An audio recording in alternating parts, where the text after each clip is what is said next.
What if Gojo had just killed Yuji right then and there? Let's talk about it, but spoilers beware. Alright, shout out to Josue who asked me about this today and wanted to know what if Gojo had just killed Yuji in that very first episode. Now, obviously at that point, Yuji had only eaten one finger, and technically, he would have had another one sealed inside of him from birth, so two fingers, meaning that there's still plenty of other fingers out there, even if Yuji dies, for Sukuna to reincarnate, right? But in this scenario, Josue specifically said that we are going to assume that Sukuna fully dies with Yuji here.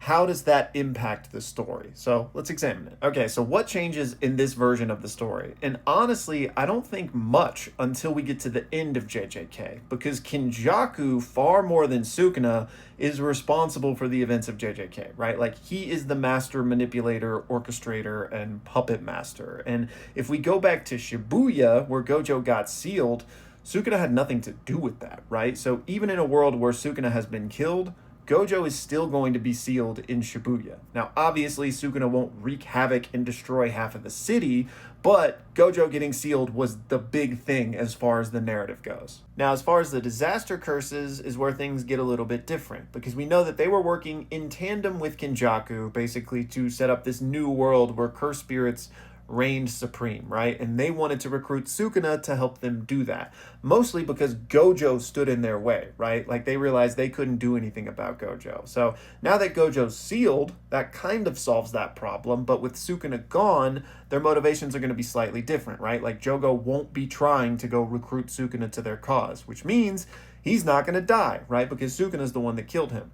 It also means that Mahito probably isn't going to die because Yuji's not there to weaken him, nor is Yuji there to push him forward to evolve, right? But Dagon and Hanami are still going to die because their deaths had nothing to do with Yuji and Sukuna.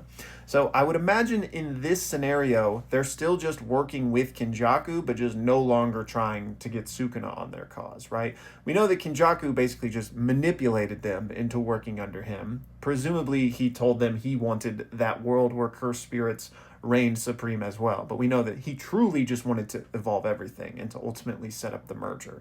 He didn't tell them that, so in this scenario, he still wouldn't have told them that. They would just assume that they were kind of aligned on their goals, right?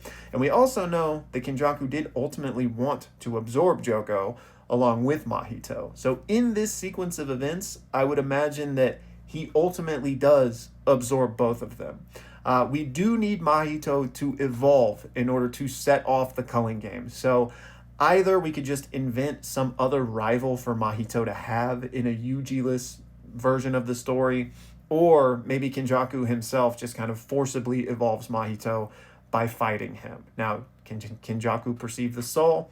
Who knows, but I do think Kinjaku is smart enough and is good enough as a sorcerer to probably force that. And then he can absorb him, Uzumaki him, set off the culling games, except now he's going to have Jogo as a cursed spirit in his arsenal as well. Now, as for Urume, I think they just kind of blast themselves off into ice the same way we saw them do at the end of JJK after Sukuna was defeated. Sukuna is their only purpose for being here, right? So in the scenario where he dies, I think Urume just presses game over as well. So with all that out of the way, the status quo post-Shibuya is pretty much the same as it was in the original timeline, because Team Good Guy is going to have two primary objectives, right?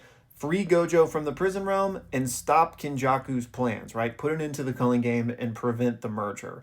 The only real difference here is that we have Megami in place of Yuji on Team Good Guy, and we obviously don't have Sukuna running amok as well. So this is ultimately going to result in Team Good Guy going to meet with Tengen just like they did, finding out about the existence of the back of the prison realm and having that be their new goal, to go find the angel to hopefully release Gojo. Now, obviously, in a world where Sukuna no longer exists, maybe Angel isn't as motivated to help them, but we know that Angel is kind of a good guy, at least more so in terms of the other incarnated sorcerers, choosing to not just overwrite Hannah. So I think that especially in lieu of having any other primary agenda, maybe Angel would still be willing to help them and thus free Gojo. And here's where the story changes, because then this happens, except this time there's no Sukuna to jump in and protect Kinjaku, right? And it's only at this point that we can start to feel the ripple effect of Sukuna not being here, because this was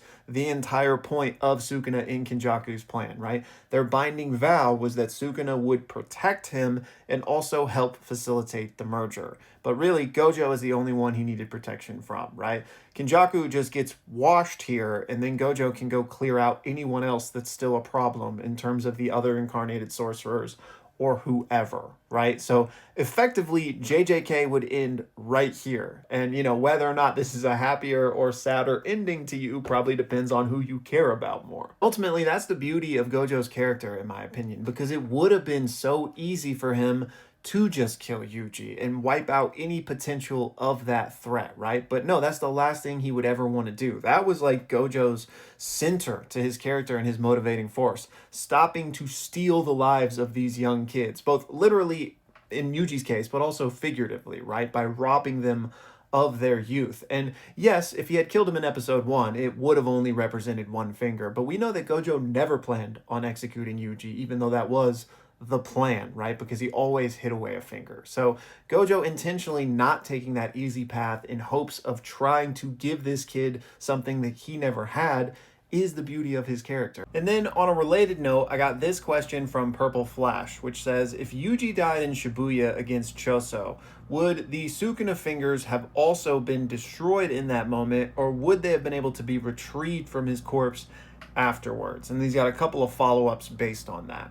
So this is kind of a confusing area because we do know that the way to kill Sukuna would be to kill his vessel, right? Which implies that if Yuji had died at any point in the series, then those Sukuna fingers would have also been permanently destroyed. Like, that is the way to kill him that we've been told. So yes, if Yuji had died in Shibuya, then all of the current fingers inside of him would have decomposed, or whatever we want to call it, right?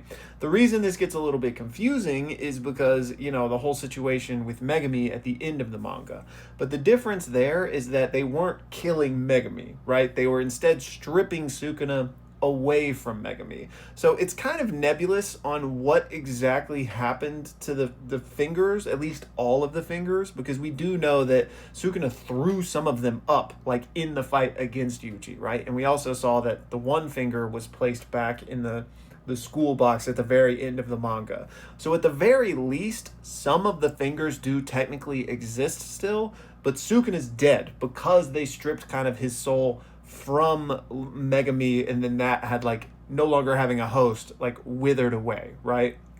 So again, I know it's nebulous, it's kind of confusing, but yes, if Yuji were to die, and if any vessel that contained Sukuna's fingers were to die, those fingers would also die, as it were.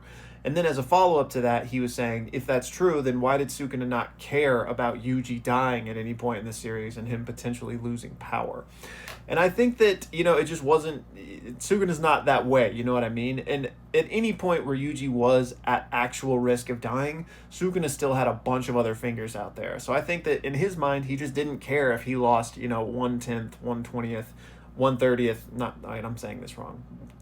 You get it. He didn't care if he lost that fraction of his power, right? He just wasn't concerned with it. But, if he had actually been at 20 fingers of strength and Yuji was being threatened of dying, maybe we would have seen more of a reaction out of him, but he just couldn't be bothered up until that point. But anyways, y'all, that's going to do it for this one. As always, thank you for watching.